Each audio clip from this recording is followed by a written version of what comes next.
मैं professor doctor सच्चिदानंद प्रसाद, विभागाध्यक्ष रसायन विभाग PNK कॉलेज ऑफ पटना, आज मोटर ऑर्बिटल थ्योरी के सेकंड पार्ट को बताने जा रहा हूँ, जिसमें यह पता लगेगा कि जो मोटर ऑर्बिटल्स बने उनका एनर्जी के अनुसार कैसा डायग्राम हो सकता है, और डायग्राम के आधार पर हम कैसे किसी मॉलिक्यूल्स के बनने या ना बनने की जानकारी प्राप्त कर सकते हैं। तो कोई भी मॉलिक्यूल्स बनेगा या नहीं बनेगा, जिस बात पर निर्भर करता है उस मॉलिक्यूल के लिए बॉन्ड ऑर्डर का मान कितना है। पहले देखिए बॉन्ड ऑर्डर क्या है। क्या देखिए bond order, it gives number of covering bonds in molecule on the basis of MOT। Molecular orbital theory के आधार पर जो मॉलिक्यूल्स बनेंगे उनमें मॉलिक्यूल्स के बीच कितने बॉन्ड हैं, सिंगल है, डबल है, ट्रिपल है, इसको हम कहते हैं बॉन्ड ऑर्डर। और निकालने का प्रोसेस क्या है, bond order equal NB minus Na/2। ये फॉर्मूला नंबर 1 ये बतलाता है कि BMO में कितने इलेक्ट्रॉन है और में कितने इलेक्ट्रॉन है। BMO में से ABMO के इलेक्ट्रॉन को हटाने के बाद 2 से भाग देंगे, जो मान आएगा वह बॉन्ड ऑर्डर होगा। यहाँ देखिए फॉर्मूला हो गया। और इससे हमको फायदा क्या क्या क्या जानकारी से मिलती है, बॉन्ड ऑर्डर से हमें क्या क्या जानकारी मिलती थी। यहाँ देखिए इट गिव्स फॉलोइंग इंफॉर्मेशन, ये इनकी जानकारी देता है। फर्स्ट क्या है, single, double and triple bond for bond order 1, 2, 3 respectively. यदि किसी मॉलिक्यूल में बॉन्ड ऑर्डर का मान 1 आता है तो सिंगल बॉन्ड, 2 आता है तो डबल बॉन्ड, और 3 आता है तो ट्रिपल बॉन्ड होगा। ये फर्स्ट होता है। सेकंड कहता है molecules is not formed when bond order equal 0। यदि बॉन्ड ऑर्डर का मान 0 आता है किस मॉलिक्यूल के लिए तो मॉलिक्यूल नहीं बनेगा। यदि 2 एटम्स मिलते हैं और उनके बॉन्ड का मान 0 आता है, BO में और ABO का मान बराबर हो जाता है, तो ऐसे में 0 हो जाएगा। तो 0 का मॉलिक्यूल्स का फॉर्मूला नहीं होगा, मतलब मॉलिक्यूल बनना संभव नहीं है, जिसके लिए बॉन्ड ऑर्डर का मान 0 है। Third point, bond stability proportional to 1/बॉन्ड लेंथ। बॉन्ड कितना स्टेबल होगा या मॉलिक्यूल कितना स्टेबल होगा, इसकी जानकारी इस बात से होगी कि उसमें जो एटम्स के जो बॉन्ड बने हैं उनका बॉन्ड लेंथ कितना है। यदि बॉन्ड लेंथ ज़्यादा होगा तो स्टेबल कम होगा मॉलिक्यूल, यदि बॉन्ड लेंथ कम होगा तो मॉलिक्यूल ज़्यादा स्टेबल होगा। अब क्या है, अब ये है स्टेबिलिटी। अब बॉन्ड लेंथ कम कब होगा, तो बॉन्ड का मान कम होगा, बॉन्ड का मान ज़्यादा होगा तो बॉन्ड लेंथ का मान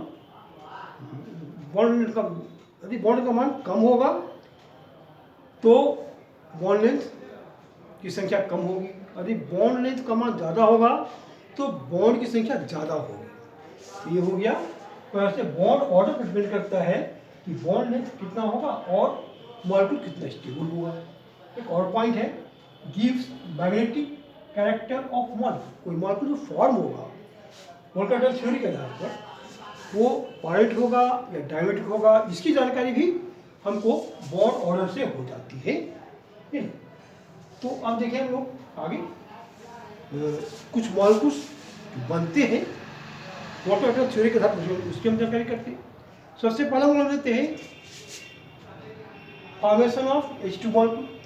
H2 मॉलिक्यूल बनेगा कि नहीं बनेगा, इसकी जानकारी हम इस मोलेक्युलर डायग्राम से कर सकते हैं। इसमें BMO और ABMO, BMO जो है ये हो गया सिग्मा 1s 1s1 दो हाइड्रोजन है, इनके इलेक्ट्रॉन्स यहाँ BMO में जाएंगे, मतलब सिग्मा 1s में जाएंगे, तो यहाँ पर पेयरिंग हो जाएगा और यहाँ इलेक्ट्रॉन नहीं जाएगा, मतलब वैकेंट हो गया। अब बॉन्ड ऑर्डर का मान निकालेंगे तो BMO में से ABMO के इलेक्ट्रॉन घटा देंगे, तो BMO में 2 इलेक्ट्रॉन है और ये 0 है, तो यहाँ बॉन्ड ऑर्डर 1 हो गया। बॉन्ड ऑर्डर 1 हो गया तब हर एटम्स के बीच एक सिंगल बॉन्ड बनेगा जो कोवैलेंट बॉन्ड होगा। नहीं, अब देखिए इसमें कि ये मॉलिक्यूल जो बना, इसमें मोलेक्युलर डायग्राम में मोलेक्युलर ऑर्बिटल में इलेक्ट्रॉन्स सभी पेयर्ड हैं, यहाँ 2 इलेक्ट्रॉन पेयर्ड है, तो इसको कहेंगे ये मॉलिक्यूल जो है डायमेट्रिक है। तो डायमेट्रिक कैरेक्टर को भी इससे स्पष्ट करेंगे कि इसमें पेयर इलेक्ट्रॉन है कि नहीं, ये हम देख लेंगे आपको। यहाँ पर 2 देखते हैं, फॉर्मेशन ऑफ He2 मतलब हीलियम मॉलिक्यूल बनेगा नहीं, इसकी जरूरत करते हैं। तो इसके लिए क्या करना है, फिर हम लोग मोलेकुलर डायग्राम बनाएंगे। मोलेकुलर डायग्राम के साथ देखो 1s हीलियम मतलब हुआ, हीलियम मतलब हुआ 1s2, यहाँ पर 1s2, यहाँ पे 1s2, यहाँ जो हीलियम लगा दिया, हीलियम एटम्स हैं, और यहाँ पर 1s2 यहाँ पर एटॉमिक ऑर्बिटल्स हैं, और यहाँ जो मिक्स हुआ तो BMO और ABO बना। BMO के लिए सिग्मा 1s और ABO के लिए सिग्मा स्टार 1s। इस प्रकार से जो इलेक्ट्रॉन की जो शेयरिंग हुई, तो यहाँ जो हुआ पेयर 2 है और यहाँ पेयर 2 होगी। तो यहाँ पर क्या हुआ, दोनों एटॉमिक ऑर्बिटल्स के इलेक्ट्रॉन मिल करके 2 को ABO में और 2 को BMO में आ गए। वैसे किसने किया, बॉर्डर क्या आता है, इस केस से बॉर्डर का मान कितना आएगा, बॉर्डर 2 0, मतलब इस He2 मॉलिक्यूल का बनना संभव नहीं है, क्योंकि इसके लिए बॉन्ड ऑर्डर का मान 0 आता है। He2 molecule will not be form because bond order equal 0, क्योंकि तो हम यहाँ देखें कि He2 मॉलिक्यूल नहीं बनेगा क्योंकि बॉन्ड ऑर्डर का मान 0 है।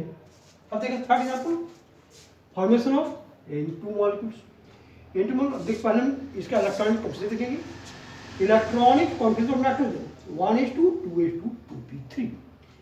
1s2 लेते हैं तो सिग्मा 1s और सिग्मा स्टार 1s बनता है, दोनों इलेक्ट्रॉन्स पेयर हो जाते हैं, इनके को महत्व नहीं रह गया। अगर सिग्मा 2s और सिग्मा स्टार पे लेते हैं तो उससे भी अर्थ है, दोनों इलेक्ट्रॉन दो भर जाते हैं, तो वहाँ बड़ा मंजूर हो जाता है।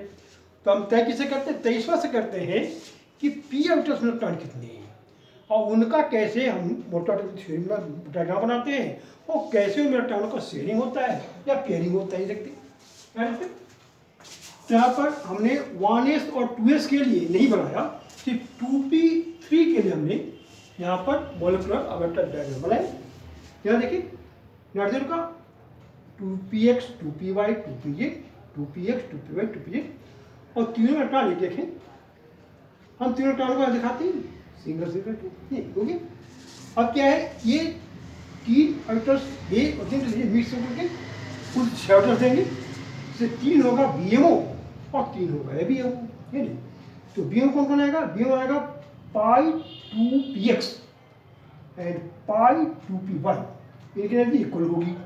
तो इलेक्ट्रॉन जहाँ 6 गो हैं, पहले इसमें एक एक भरेगा, फिर दोनों का पेयरिंग होगा, प्रकार से दोनों ऑर्बिटल्स में जो इलेक्ट्रॉन हो गए पेयर हो गए।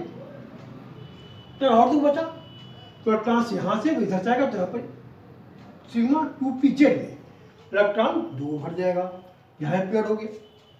अब देखते हैं बाकी ऑर्बिटल्स कितने हैं।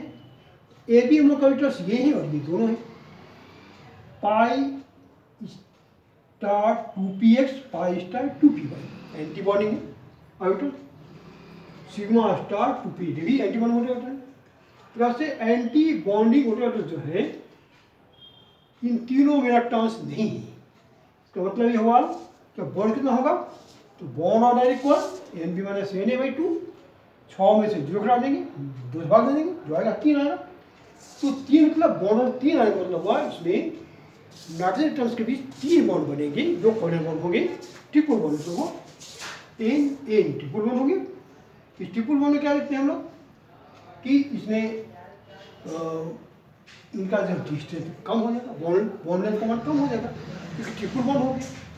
सिंगल बॉन्ड का ज़्यादा होता है, डबल का कम होता है, ट्रिपल बॉन्ड का और कम लेंथ होता है। बॉन्ड लेंथ कम है तो ये मॉलिक्यूल जो N2 बनेगा स्ट्रॉन्ग बनेगा और स्टेबल ज़्यादा होगा।